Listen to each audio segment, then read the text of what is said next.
Hello, welcome again to your classroom for manual and mental experiment. Please subscribe to the channel, share our videos, and let's grow this channel to the first 1,000. Today with me is my good friend Adorable. Adorable will help me in today's experiment. Welcome, Adorable. Thank you. In one of the class, I've taught students how to balance a cork on the shorter end by lifting it above a height a bit longer than the height of the cork itself.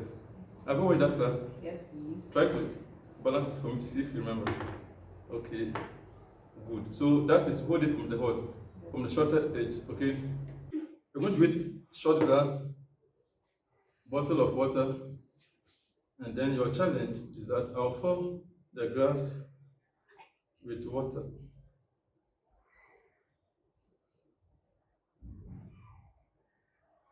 Now your challenge is to drop this small cork onto the surface of the water so that the cork will float within the water and not to stick to the side of the glass.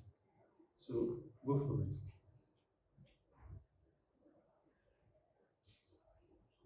Okay, it's within, let's see it's setting.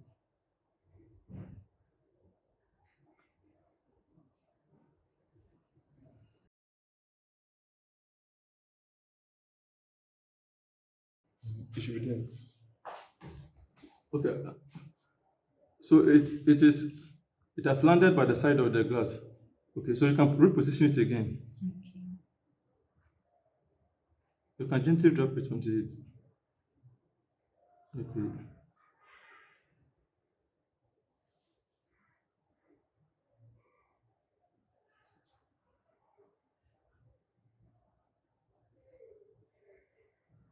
Wow, it has gone back to the side.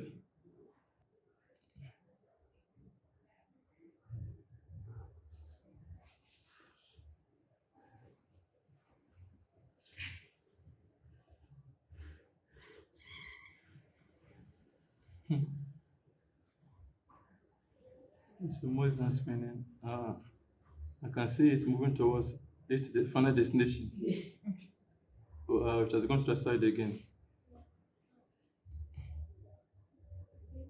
But your relative friend is always available to show you the solution to the challenge in the event that you run out of options.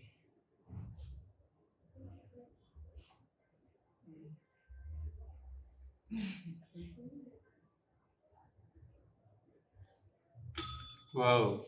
Now, the natural setting of this challenge makes it impossible for you to solve it. This is because the water level is lower than the rim of the glass. And as long as it's continuing to be lower than the rim of the glass, the cork will always float to the side of the glass. This is because there's what's called the force of adhesion or adhesive force. It's the force that bound two substances together. So here we have the cork, the glass, and then the water. Now, when the water level is lower than the rim of the glass, the force of adhesive will be stronger between the two solids than the liquid and the solid.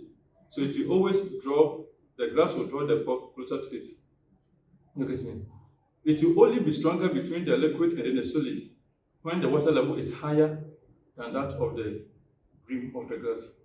So for us to have it to float within the water and not to stick to the side of the glass, then you have to raise the water, the volume of the water to go beyond the rim. And that it will go and converse or bulge upward. In that sense, it will be able to float within. So all that we need to do is to fill the glass with more water. Okay, so I'll add more water to raise the volume of the water to rise above the rim of the glass. So I will keep adding more water. Yes. The water level should go above that of the glass. And because of surface tension, it can converse without the water spilling over.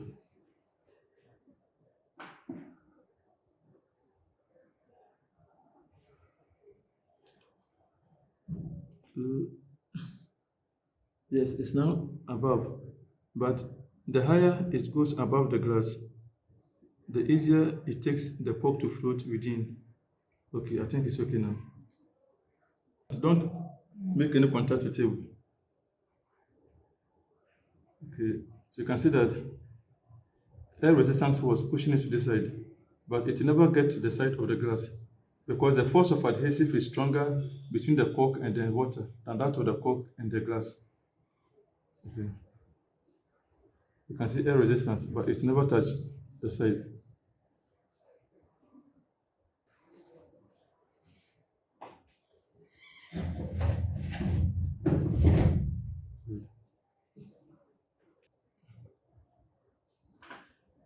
Can we add more water?